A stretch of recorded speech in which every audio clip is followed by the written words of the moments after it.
Thank you very much, Chairperson, Commander-in-Chief. As part of the Fees Must Fall generation, we dynamically linked our struggle to free, quality, decolonized education with the struggle for the insourcing of workers in all universities. We did so because we were first-hand witnesses of the super-exploitation that university workers, particularly cleaners, were super-exploited by companies such as Bidvest, Supercare, Servest, Impact, Fidelity, and others. While the struggle for free, quality, decolonized education is ongoing until total victory, we have witnessed certain victories in relation to the insourcing of workers. In a process that was led by Advocate Dalimpofu, the National Chairperson of the EFF, which included workers, students, lecturers, made sure and ensured that cleaners and gardeners were insourced and their salaries improved from 2,500 to 8,000. The Wits University workers now have medical aid. They are registered for UIF. The university contributes to their pension and they have staff educational benefits.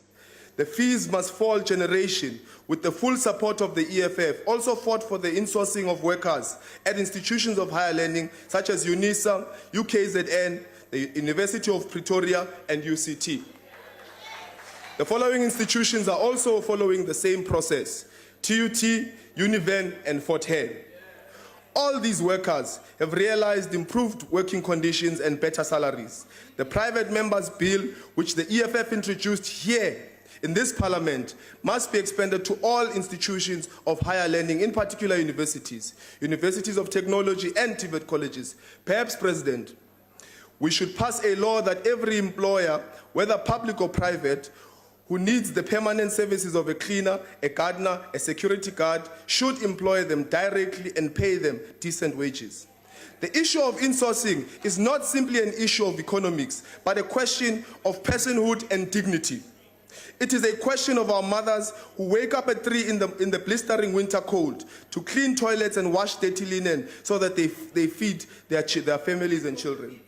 It is the question of fathers who, despite illness, wake up to clean windows and scrape floors because they can never allow their loved ones to go to bed on empty stomachs. It is a question of our brothers and sisters who have children waiting for them with growling stomachs and mouths wide open in the silent shacks of Orange Farm, Soshanguve, Soweto, Kukuletu, Kaelicha. But do we continue to call this work when the conditions that they are subjected to turn them into beings below animals, stripped of all dignity, shamed, and left naked for the world to see?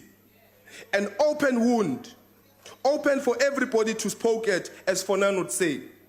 Do we still call it work? We refuse to call what the ANC government is doing as work. It is barbarism, modern-day slavery.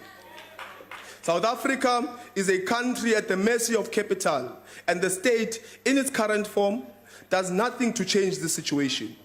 The practice of outsourcing not only undermines our economic development, but leaves an already vulnerable black population in the hands of capitalists who take advantage of their desperation.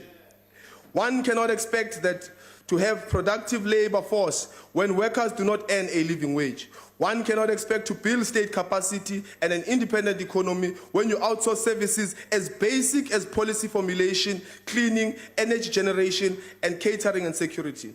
South Africa, true to its conception in 1994, has failed to liberate itself from the dependency of imperialism, which today manifests itself as private companies running their affairs a state ordinarily should. It is imperialism, racism, because it is a particular worker of a particular African descendant who is subjected to humiliation and exploitation. What color are the workers who were made to drink urine? Who cleans the toilets? Who cleans the toilets of airports? Who cleans the toilets of this parliament? Who mows the lawns of union buildings? What color are the people who you see every morning and every evening crammed at the back of bakkies? Who are drivers of these bakkies? The people who suffer these injustices are black, and they suffer these injustices at the hands of white capitalists. It is because there is a system that is designed to keep them in a state of servitude. It is this system that the economic freedom fighters want to abolish. It is these chains that we seek to unshackle. To this, we must start with abolishing Thank you, outsourcing. Honourable Member. Thank you very much.